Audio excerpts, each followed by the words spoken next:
Welcome to another episode of Holistic Lifestyle Coaching with Ryan David. I'm Ryan David, and I want to start off this episode by asking you a few questions. Primarily one major question, but first of all, have you ever been anxious before?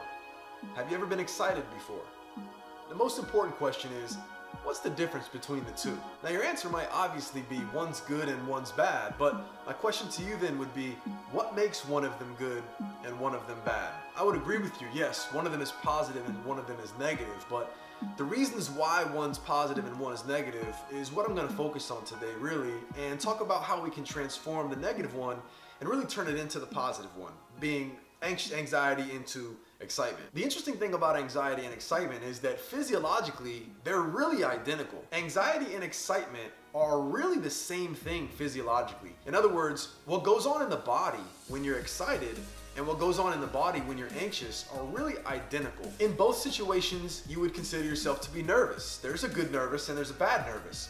But you're nervous in both situations because of that level of arousal. And you're nervous because your nervous system is engaged and it's in gear. So what you feel is a sense of arousal. The only difference between anxiety and excitement in terms of how we experience the two, because we know physiologically they're really the same thing from an arousal standpoint.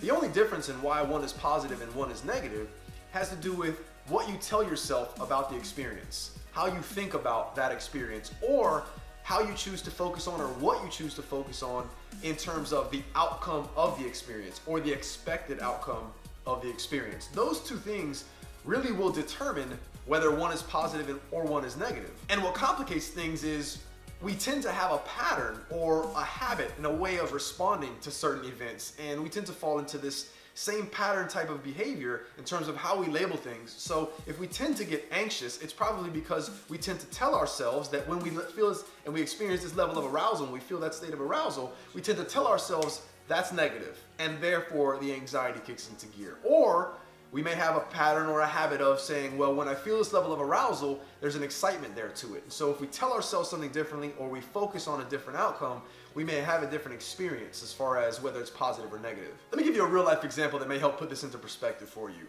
So think of an elementary school show, maybe a Christmas show where all of fifth grade performs and they are all gonna be on stage in front of an audience and in front of their family members. You can ask all those kids on that stage how they're feeling. And a large number of them would probably tell you that they're anxious, they're feeling anxiety. They would describe anxiety and tell you that they're kind of concerned and worried, and they would describe anxiety. And the other ones you could ask, there are possibly some kids on that same stage that are excited and they're really looking forward to singing or performing or seeing their parents or having their parents see them. The fact of the matter is, every single one of those kids on that stage would be nervous, either a good nervous or a bad nervous. The point is, their arousal level would be exactly the same if you hooked them up to some machines and you could measure their level of arousal, their heart rate, their pulse, those type of things. Their arousal level would be the same, but some of them are anxious and some of them are excited.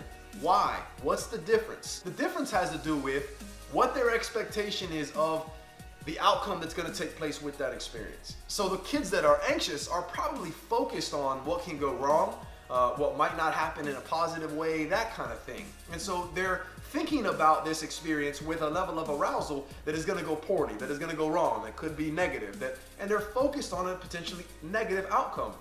Let's look at the other side.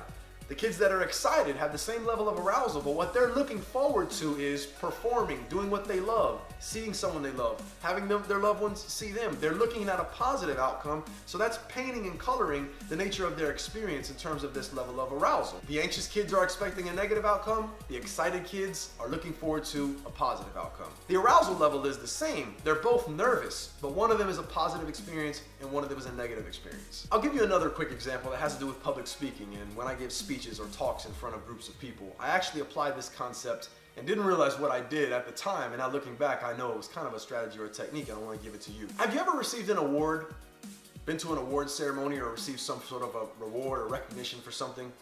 Were you nervous? Probably so. Why were you nervous? Because there was a level of arousal and you were excited. Was it a bad nervous? I hope not, because you knew the outcome and you knew it was going to be positive. So you could get excited even though you were nervous, and it was probably, hopefully, a positive experience. Either way, you were nervous. There's no difference in being nervous and how you're feeling in going up to receive an award than there is to go up and give a performance.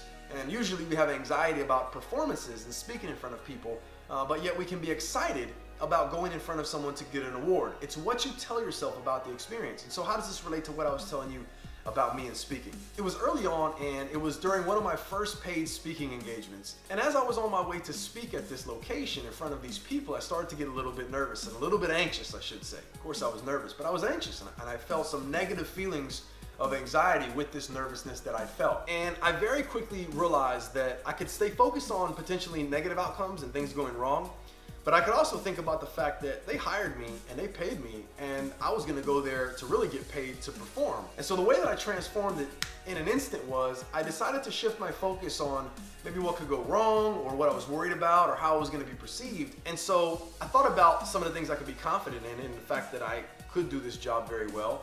Also that they hired me because they had the confidence in me doing the job. But I also thought about how I'm going there to get a check. And what I did was immediately I shifted my focus from let me not be anxious or nervous and anxious about going to perform in front of these people where it might go wrong and things might happen and am I gonna do good and all those things. I instantly thought I'm excited about going over here, getting this check, being recognized for being their speaker, going and getting this applause. I instantly shifted my focus to the positive outcome and what I expected to go right, and I shifted my anxiety to excitement, just like that. So the takeaway really with this kind of tool or this strategy is that next time you feel yourself getting nervous and it starts to lean towards anxiety, tell yourself that you're excited, unless obviously you're in danger and that anxiety serves you well and you need to get to safety, but most of the time that's not why we get anxious. Tell yourself that you're excited about whatever you're going to do and focus on things going right and the positive outcome.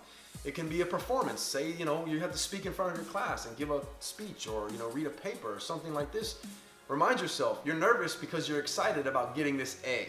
Or if you're going to get a reward or if you're going to get recognition, focus on what you can get out of the deal and you can attain in a positive sense and have some excitement about that outcome and not stay focused on what can go wrong or the negative outcomes and get stuck in your anxiety, because you're gonna have some arousal. And being nervous is actually a good thing. It shows you're engaged, it shows it matters, it shows that you care.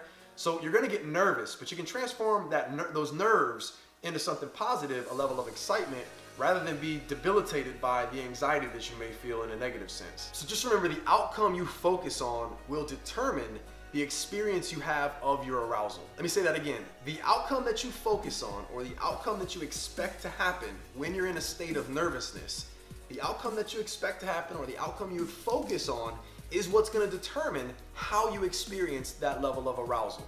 You're gonna feel arousal. Nerves are nerves. When you become nervous at some point though, you need to recognize, am I gonna focus on what can go wrong or what I don't want to happen, or can I look at what maybe can go right and focus on the positive outcomes? And tell yourself positive things about that experience as well. Try to break that habit or that pattern of reminding yourself or telling yourself or convincing yourself of negative things, meaning, oh my God, we're nervous, this means there's a problem, this means that we're anxious.